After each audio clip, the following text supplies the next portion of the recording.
We now take you back to Soweto, where SABC News reporter Calvin Dludla has more on voter registration process. Calvin, we spoke to you yesterday. You were in the CBD of Johannesburg, GP Hostel, and the surrounding areas. Tell us where you are and what you've seen thus far.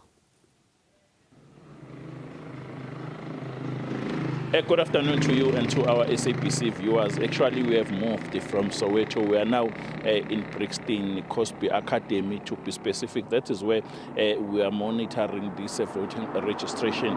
What I can highlight for now is that it does seem that there's a miscommunication between the media and the members of the IEC. When we came to Albertina Sisulu Multi-Purpose Center, we spoke to the officials there. They don't understand why we are working, why we are there. They told us that we are not even allowed to film inside. We tried to explain ourselves. We introduced our identity cards, but still they had to call their bosses. We had to call their communications manager, who had to call them to explain that we are here to work. Same thing here at the Cosby Academy. A lady came in, an official from IEC, saying that we are not allowed to get inside. But after a consultation and calls that were made, she seemed to understand why we are here. We signed the register, we introduced ourselves, and that's all.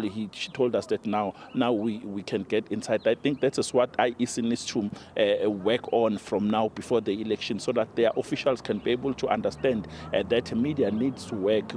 They need to have a transparency. But now we're outside Cosby Development. Earlier we were at the Home Affairs in Orlando West. We spoke to a gentleman who told us that he's a first-time voter. He went there to collect his identity card, and then we went to Multi-Purpose Center. We moved to Dube Hostel, and that is where we spoke to hostel dwellers who told SAPC that they are not willing, motivated to go and register because they are not working. There's a high rate of crime and all of that. Now we have moved to Cosby. That is where we will be engaging the members of the South African Police Service. Remember, they are also partners. They are playing a key role in terms of ensuring that safety is here. Now, let me introduce Brigadier Brenda Mridili. She speaks for SAPS in this province of Gauteng. Brigadier Mridili, thank you very much for your time. I know we've been standing here for a very long time. Thanks so much for your patience. Now, you've been monitoring voting stations. What can you tell us, especially when it comes to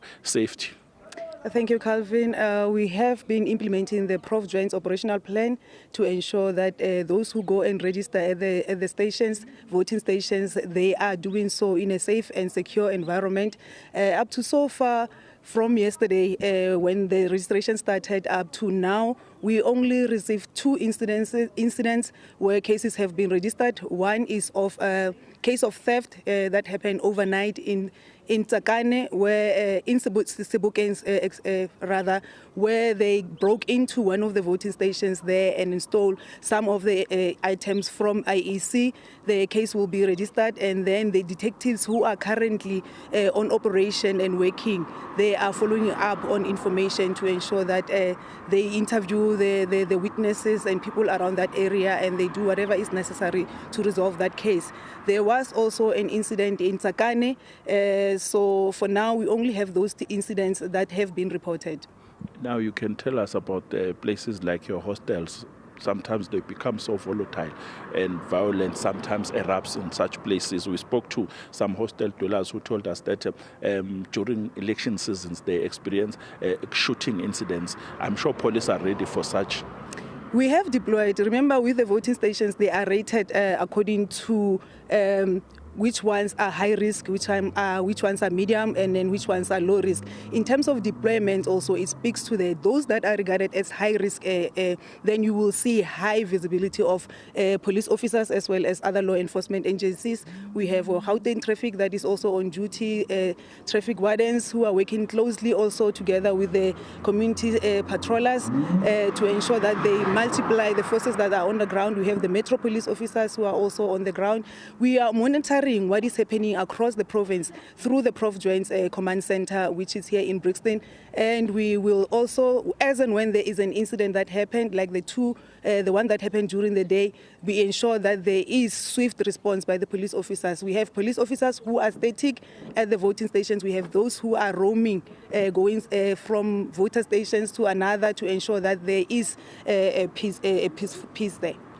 From here, you can gauge that you are ready for the next coming elections. We have been ready. We have been planning since last year. You remember the first voters registration, it went well without any hiccups or serious incidents. We are seeing this one, we are midday, there's 5 hours to go. And for now, for today, we have not received any incidents. So there is high visibility, concentrated at, like I said, high risk and all the other areas to ensure that those who want to go and vote do so in a safe and secure environment. And that we are ensuring that also not only with regards to the voting station, that areas that are, like you mentioned, the hostels and the areas that are volatile, there is a police visibility there to ensure that nothing erupts. It's prevention at this stage, yes. Lastly, what would be your message to political parties and other stakeholders, especially when it comes to calm and peace? You know, I believe that IEC has done their voter education, and they've also consulted with whoever they need to consult, so everybody knows what is expected of them. So they should stick to what they have been told. Thank you very much. Thank you. That was Brigadier Brendam Redili. As I've mentioned, she speaks for SAPS in Gauteng, saying that they are ready for the next elections that will be held on the 4th of November.